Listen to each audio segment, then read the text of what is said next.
All right, I am working on my last cracker, which is a pita chip. So I started with my triangle, and right now I am doing the blending away of the edges so that my object does not have a white outline on it.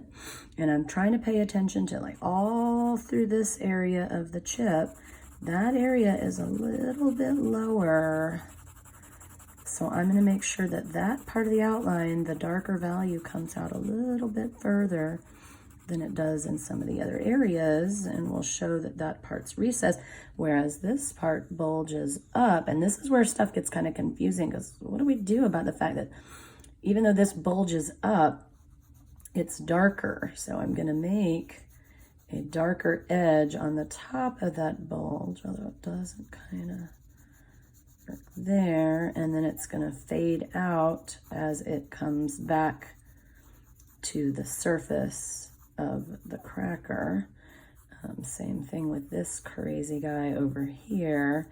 I've got to get, like, you can sketch out the shape of that elevated area, and it's going to be kind of darker at the edges because it's where it's further away, where that thing bulges. Let me kind of make it a little more irregular because I want to make it look a little more natural.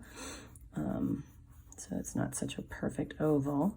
And then it gets lighter towards the middle of that bump, even though it's dark. I'm trying to show that it's got volume and it sticks up. But here's the other thing, is it's kind of softer as it tapers back down to the level of the flat area of the cracker. And then there's some little irregularities in there. You could kind of do a little scrumbling if you wanted. There's an elevated area here. Notice this edge, which is a little harder for you to see from the angle of my shot, is pretty dark because it's in shadow the most. But I'm also, there's two edges there because I'm trying to show the thickness of the cracker as well, because it has a lip on the top that's catching light differently, and it's got like a little indent there where the lip kind of disappears. And blend that in. This little part's curling up over here, and there's a pretty significant shadow and then a little highlight in there where it's curled up. So that's another thing you can do always, is kind of, and notice that chisel tip is really important. If your pencil is super sharp and making contact with the paper in a very fine line like so, versus if your pencil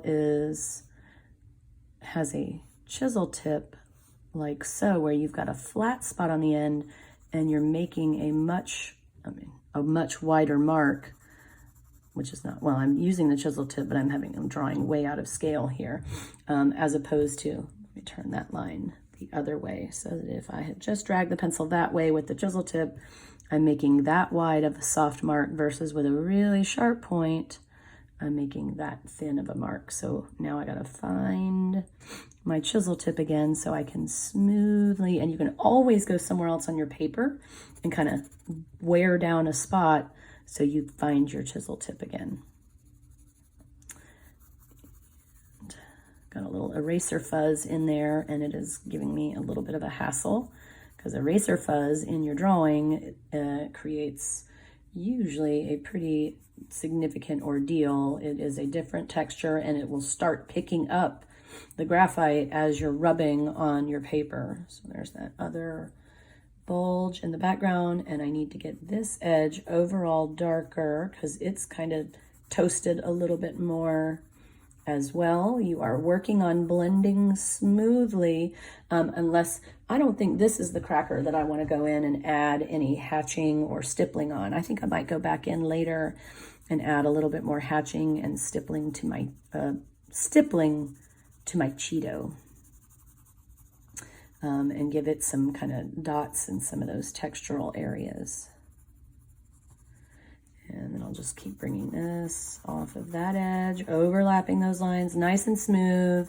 And then I've got to address those really dark holes in the cracker. If you look there, you got these little holes. So I have a spot right in here. Let's see if I can get both of those in the shot so you can see that I'm going to put down a real dark edge on one side, and then I'm going to soften that out on the other to create that little hole in the cracker. And that's all that was, a little curve that was really dark, and then I softened up outside of it.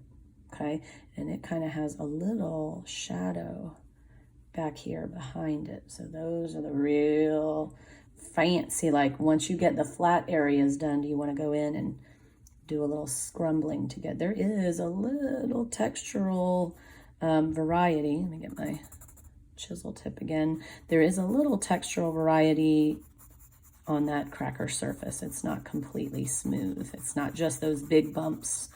There's some texture down in there. So once I get all of that area shaded and softened up, I'll go in and put in some of these little, just a little irregularities. Make sure you don't do the same thing with all of them. Make sure it's real soft and subtle. I'm gonna work on this little guy here because he's not, oops, can't see what I'm doing. Not happy with this part yet. It needs to be darkened up. And I know what I need to do. It needs to kind of look a little bit more like that. And then this edge is a little different. This edge comes in and shades out from there and softens up.